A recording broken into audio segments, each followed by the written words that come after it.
leighkasmr. Now, before we start, I've got a very, very, very important announcement.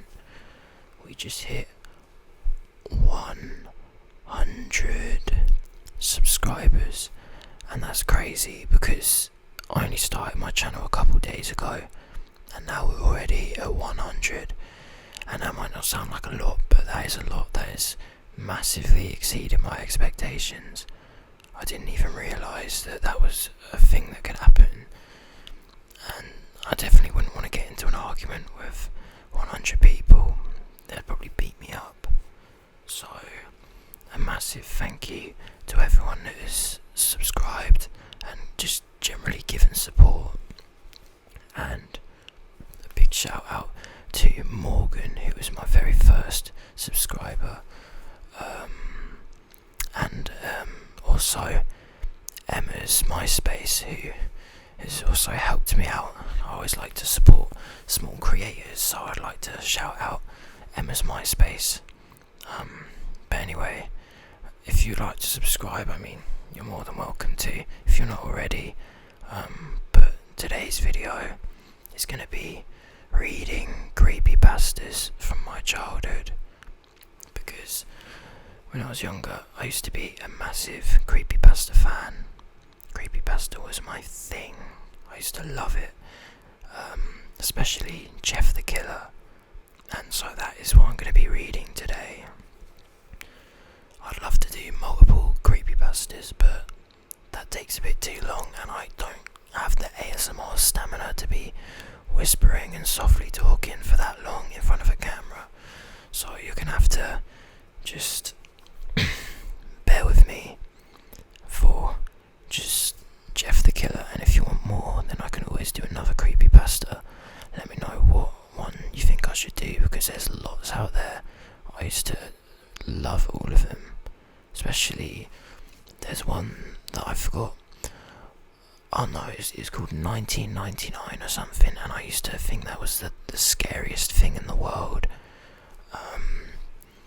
So if anyone wants me to read that one, I'll gladly read it. I thought it was so cool. But anyway, I've got the creepypasta website on my phone.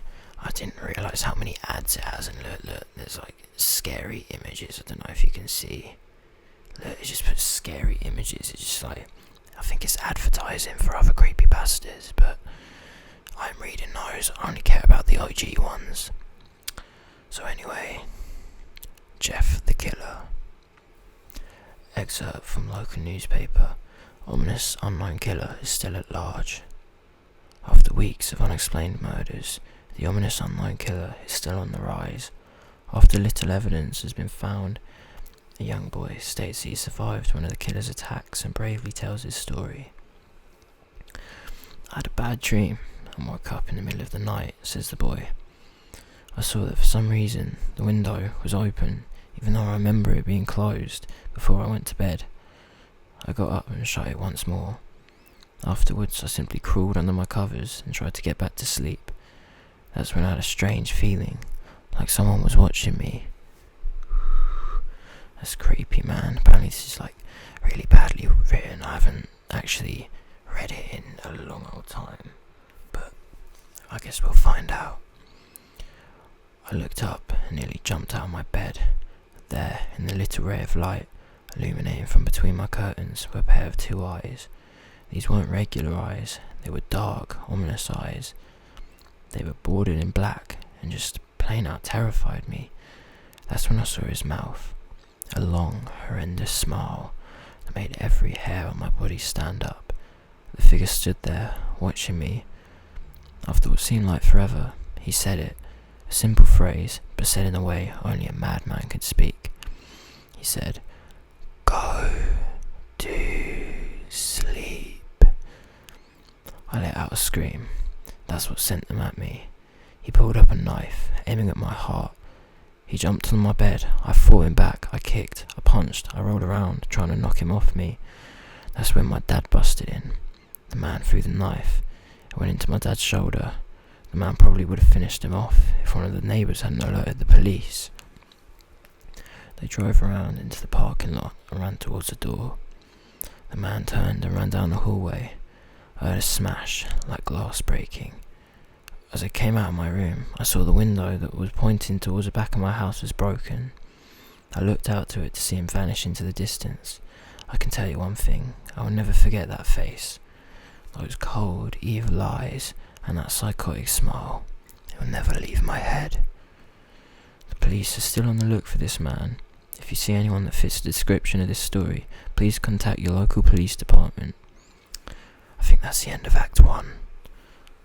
So far it paints quite a good picture of this Jeff the killer. I don't know why I'm reviewing it throughout. Let me know if you like this or not. Maybe for my next one I'll just shut up and read the story, but I don't know, I like to talk about it as I read it. But anyway, this is going to be Jeff's backstory now. Jeff and his family had just moved into a new neighbourhood. His dad had gotten a promotion at work, and they thought it'd be best to live in one of those fancy neighbourhoods. Jeff and his brother Louis, weird name, couldn't complain though. A new, better house, what was there not to love? As they were getting unpacked, one of their neighbours came by. "Hello," she said. "I'm Barbara. I live just across the street from you. Well, I just wanted to introduce myself and to introduce my son." She turns around and calls her son over. "Billy, these are our new neighbours." Billy said hi and ran back to play in his yard. "Well," said Jeff's mum, "I'm Margaret, and this is my husband Peter, and my two sons Jeff and Louis. By the way, Louis is spelled Liu. I don't know if that's a thing, but I've never heard that before. Then again, this is probably written by a 14-year-old, so I don't know." They each introduced themselves, and then Barbara invited them to her son's birthday. Jeff and his brother were about to object when their mother said that they would love to. When Jeff and his family were done packing, Jeff went up to his mum. "Mum, why would you invite us to some kid's party? If you haven't noticed, I'm not some dumb kid." Jeff's got sass. "Jeff," said his mother, "we just moved here. We should know that we want to spend time with our neighbours. Now we're going to that party, and that's final."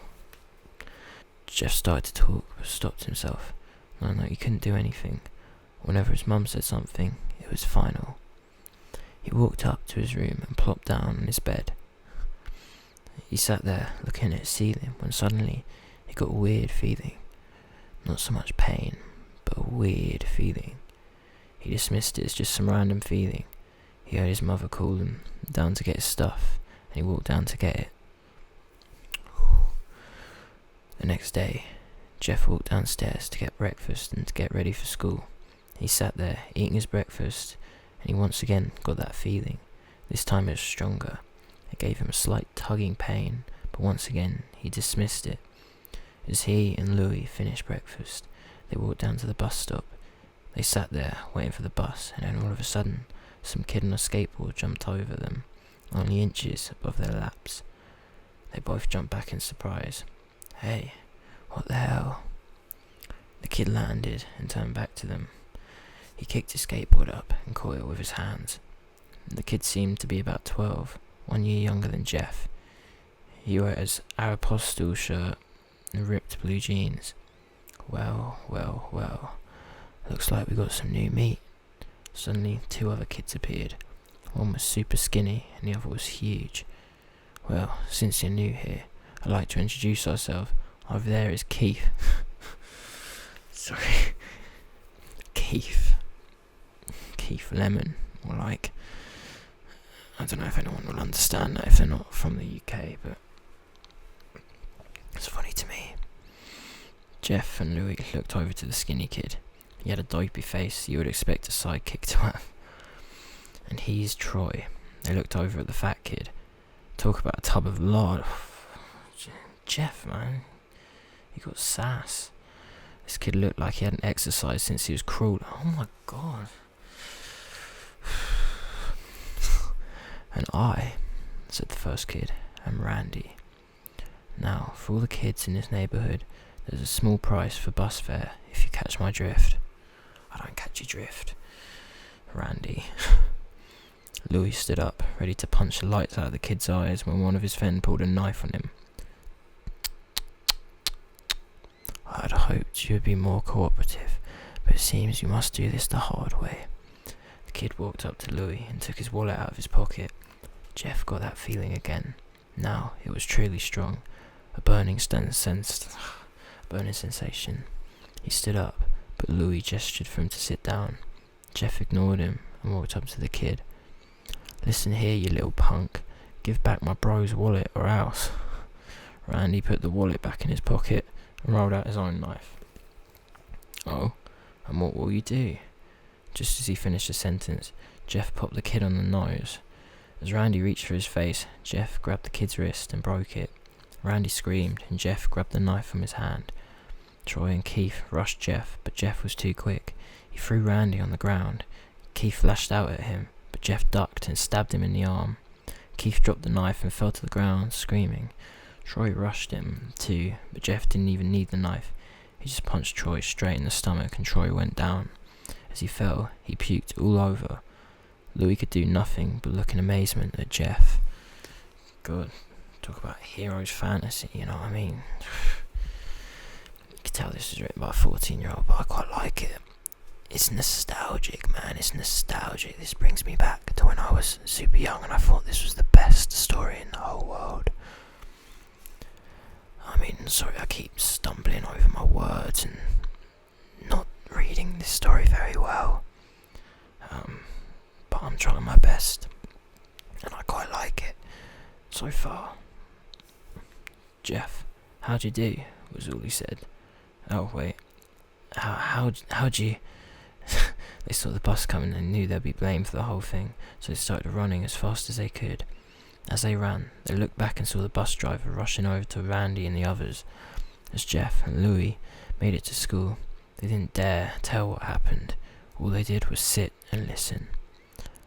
Louis just thought of it as his brother beating up a few kids, but Jeff knew it was more. It was something scary. As he got that feeling, he felt how powerful it was, the urge to just hurt someone. Fucking hell. He didn't like how it sounded, but he couldn't help feeling happy. He felt that strange feeling go away and stay away for the entire day of school. As he walked home, due to the whole thing near the bus stop, and how now he probably wouldn't be taking the bus anymore, he felt happy. When he got home, his parents asked him how his day was, and he said in a somewhat ominous voice, "It was a wonderful day." Next morning, he heard a knock at his front door. He walked down to find 2 police officers at the door, his mother looking back at him with an angry look. Jeff, these 2 officers tell me that you attacked 3 kids, that it wasn't regular fighting, and that they were stabbed. Stabbed, son. Jeff's gaze fell to the floor, showing his mother that it was true. "Mum, they were the ones who pulled the knives on me and Louis." "Son," said one of the cops, "we found 3 kids, 2 stabbed, one having a bruise on his stomach, and we have witnesses proving that you fled the scene. Now what does that tell us?" Jeff knew it was no use. He could say him and Louis had been attacked, but then there was no proof that it was not them who attacked first. They couldn't say that they weren't fleeing, because truth be told, they were. So Jeff couldn't defend himself or Louis. "Son, call down your brother." Jeff couldn't do it since it was he who beat up all the kids. "Sir, it was me. I was the one who beat up the kids. Louis tried to hold me back, but he couldn't stop me." The cop looked at his partner and they both nodded. "Well, kid, looks like a year in juvie." "Wait," says Louis. They all looked up to see him holding a knife. The officers pulled their guns and locked them on Louis. "It was me. I beat up those little punks. I have the marks to prove it." He lifted up his sleeves to reveal cuts and bruises, as if he was in a struggle. "Son, just put the knife down," said the officer. Louis held up the knife and dropped it on the ground. He put his hands up and walked over to the cops. "No, Louis, it was me. I did it." Jeff had tears running down his face. "Huh? Poor bro, trying to take the blame for what I did. Well, take me away." The police led Louis out into his patrol car. "Louis, tell them it was me. Tell them I was the one who beat up those kids." Jeff's mother put her hands on his shoulders.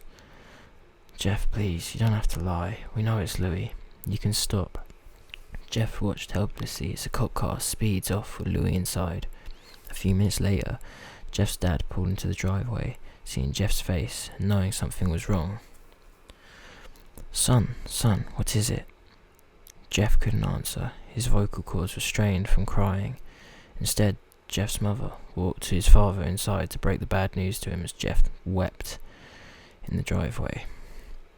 After an hour or so, Jeff walked back into his house, seeing that his parents were both shocked, sad, and disappointed. He couldn't look at them. He couldn't see how they thought of Louis when it was his fault. He just went to sleep, trying to get back the whole thing off his mind.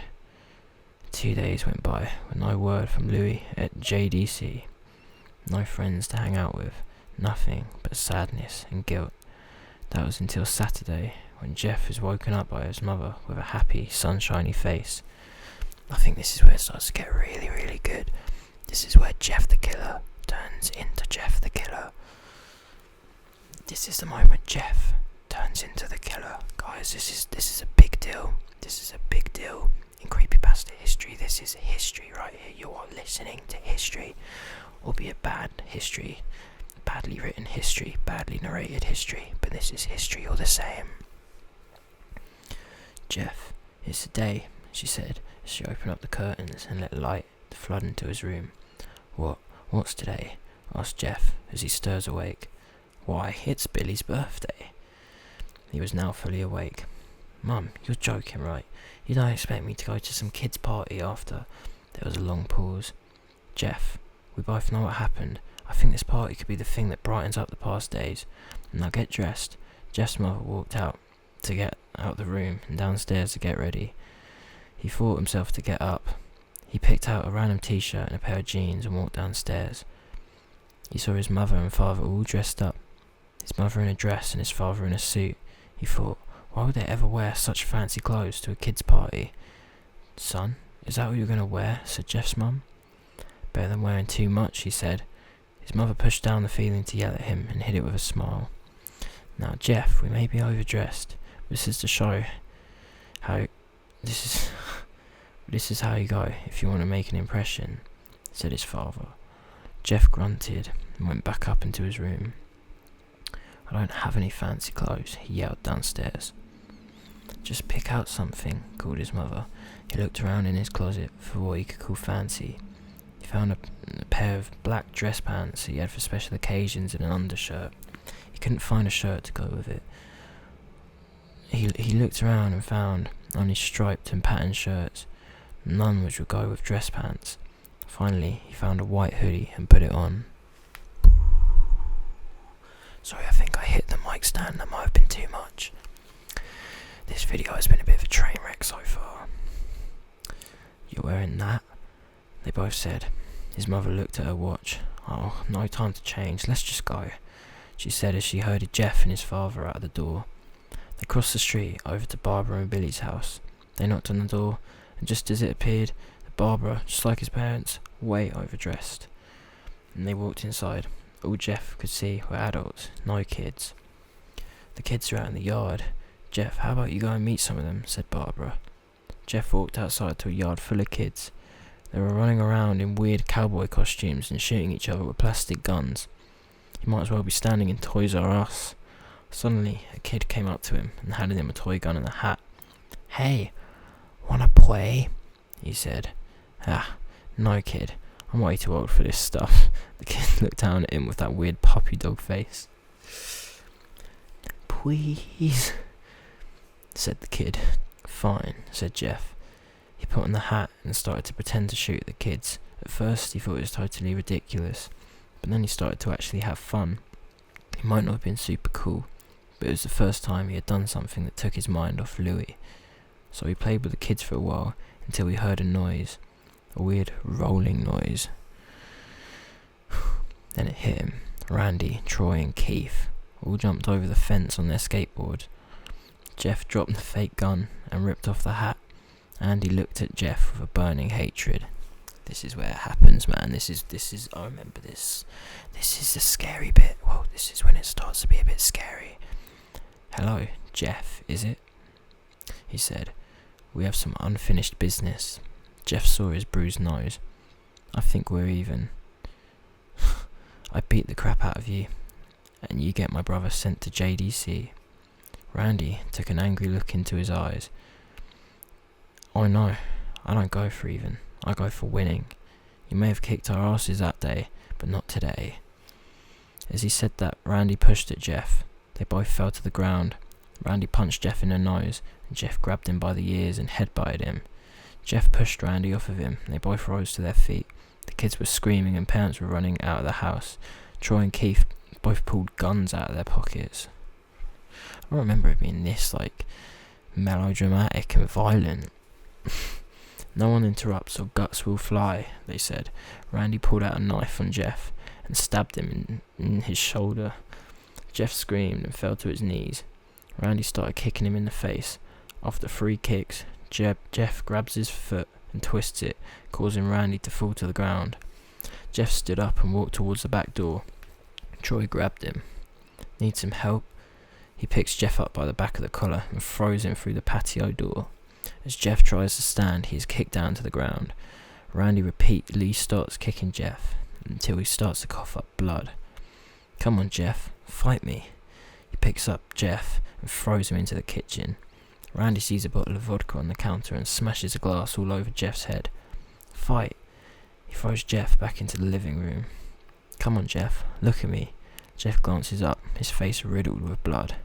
I was the one who got your brother sent to JDC, and you're just going to sit there and let him rot in there for a whole year. You should be ashamed. Jeff starts to get up. Oh, finally, you stand up and fight. Jeff is now on his feet, blood and vodka on his face. Once again, he gets that strange feeling, the one in which he hasn't felt for a while. Finally, he's up, says Randy as he runs at Jeff. That's when it happens. Something inside Jeff snaps. His psyche is destroyed. All rational thinking is gone. All he can do is kill. He grabs Randy and pile drives him to the ground. He gets on top of him and punches him straight in the heart. The punch causes Randy's heart to stop. As Randy gasps for breath, Jeff hammers down on him, punch after punch. Blood gushes from Randy's body until he takes one final breath and dies. Wow, he's building up a kill count, man. Everyone is looking at Jeff now. The parents, the crying kids, even Troy and Keith, although they easily break from their gaze and point their guns at Jeff. Jeff sees the guns trained on him and runs for the stairs. As he runs, Troy and Keith let out fire on him, each shot missing. Jeff runs up the stairs. He hears Troy and Keith follow up behind. As they let out their final rounds of bullets, Jeff ducks into the bathroom. He grabs a towel rack and rips it off the wall. Troy and Keith race in, knives ready. Troy swings his knife at Jeff, who backs away and bangs a towel rack onto Troy's face. Troy goes down hard, and now what's left is Keith. He is more agile than Troy, though, and ducks when Jeff swings a towel rack. He drops a knife and grabs Jeff by the neck. He pushed him into the wall. A thing of bleach fell down the top of him from the top shelf.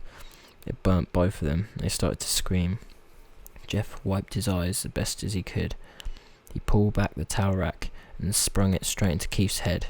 As he lay there, bleeding to death, he let out an ominous smile. What's so funny? Asked Jeff. Keith pulled out a lighter and switched it on. What's funny, he said, is that you're covered in bleach and alcohol. Jeff's eyes widened as Keith threw the lighter at him. As soon as the lighter flame made contact with him, the flames ignited the alcohol in the vodka. While the alcohol burned him, the bleach burned his skin. Jeff let out a terrible screech as he caught on fire. He tried to roll out the fire, but it was no use. The alcohol had made him a walking inferno. He ran down the hall and fell down the stairs. Everyone started screaming as they saw Jeff, now a man on fire, drop to the ground, nearly dead. The last thing Jeff saw was his mother and the other parents trying to extinguish the flame. That's when he passed out. When Jeff woke, he had a cast wrapped around his face.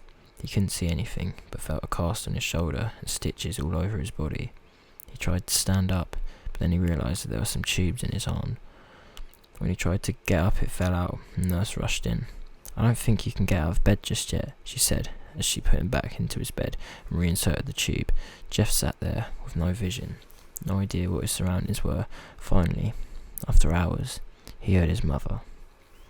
"Honey, are you okay?" she asks. Jeff couldn't answer though. His face was covered and he was unable to speak. "Oh, honey, I have great news. After all the witnesses told the police that Randy confessed to trying to attack you, they all decided to let Louis go." This made Jeff almost bolt up, stopping halfway, remembering the tube coming out of his arm. "He'll be out by tomorrow, and then you two will be able to live together again." Jeff's mother hugs Jeff and says her goodbyes. The next couple of weeks were those where Jeff was visited by his family. Then came the day where his bandages were to be removed. His family members were all there to see it, what he would look like. As the doctors unwrapped the bandages from Jeff's face, everyone was on the edge of their seats. They waited until the last bandage holding the cover of his face was almost removed. "Let's hope for the best," said the doctor. He quickly pulls off the cloth, letting the rest fall from Jeff's face. Jeff's mother screams at the sight of his face. Louis and Jeff's dad stare, awestruck, at his face. What happened to my face?" Jeff said. He rushed out of bed and ran to the bathroom. He looked in the mirror and saw the cause of the distress. His face. It's horrible. His lips were burnt into a deep shade of red. His face was turned into a pure white colour, and his hair singed from brown to black. He slowly put his hand to his face. It felt sort of leathery. He looked back to his family, then back to the mirror. "Jeff," said Louis, "it's not that bad." "Not that bad," said Jeff. "It's perfect." His family were all equally surprised, and Jeff started laughing uncontrollably. His parents noticed that his left eye and his hand were twitching. Jeff, are you okay?" "Okay, I've never felt more happy." "Look at me. This face goes perfectly with me." He couldn't stop laughing. He stroked his face, feeling it, looking at it in the mirror. What caused this? Well, you may recall that when Jeff was fighting Randy, something in his mind, his sanity, snapped. Now he was left as a crazy killing machine. That is, his parents didn't know. "Doctor," said Jeff's mum, "is my son alright? You know, in the head?" "Don't know why I did that." "Oh yes, this behaviour is typical for patients that have taken a very large amount of painkillers. If this behaviour doesn't change in a few weeks, bring him back here and we'll give him a psychological test." "A few weeks? I've heard of pain meds making you go a little bit loopy, but a few weeks? Nah, this doctor sucks." "Oh, thank you, doctor." Jeff's mother went over to Jeff. "Jeff, sweetie, it's time to go."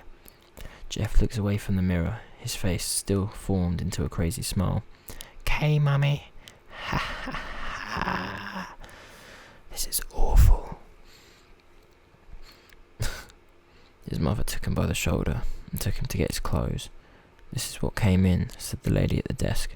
Jeff's mum looked down to see that the black dress pants and white hoodie her son wore, now they were clean of blood and stitched together. Jeff's mother led him down to his room and made him put his clothes on. Then they left, not knowing that this was the final day of their life. Wow. Later that night, Jeff's mother woke up to a sound coming from the bathroom. It sounded as if someone was crying. She slowly walked over to see what it was. When she looked into the bathroom, she saw a horrendous sight. Jeff had taken a knife and carved a smile into his cheeks. "Jeff, what's he doing?" asked his mother. Jeff looked over to his mother. "I couldn't keep smiling, Mummy. It hurt after a while. Now I can smile forever." Jeff's mother noticed his eyes, ringed in black. "Jeff, your eyes." His eyes were seemingly never closing. "I couldn't see my face. I got tired and my eyes started to close. I burned out the eyelids so I could forever see myself, my new face." Jeff's mother slowly started to back away, seeing that her son was going insane. What's wrong, Mummy? Aren't I beautiful? Yes, son, she said. Yes, you are. Let me go get Daddy, and he can see your face. She ran down into the room and shook Jeff's dad from his sleep. Honey, get the gun, She stopped as she saw Jeff in the doorway, holding a knife. God, her first instinct was to kill her son. Mummy, you lied. That's the last thing they ever hear as Jeff rushes him with the knife, gutting both of them. His brother Louis woke up, startled by some noise. He didn't hear anything else, so he just shut his eyes and tried to go back to sleep. As he was on the border of slumber, he got the strangest feeling that someone was watching him. He looked up before Jeff's hand covered his mouth. He slowly raised the knife, ready to plunge it into Louis. Louis thrashed there, trying to escape Jeff's grip. Shh, Jeff said. Just go to sleep. And that, my friends, is the end of Jeff the Killer. Really badly written, but honestly, it's iconic. I mean, I stumbled over my words probably about 20 times. I'm gonna have to edit a lot of that out. If you see cuts here and there, that's just me editing out where I just butcher it. I was getting really frustrated. But anyway, that was Jeff the Killer. Does it hold up? Let me know in the comments. Thank you again. Thank you again for watching my ASMR video. Let me know if you want me to read more creepypastas, because I gladly will. I love creepypastas.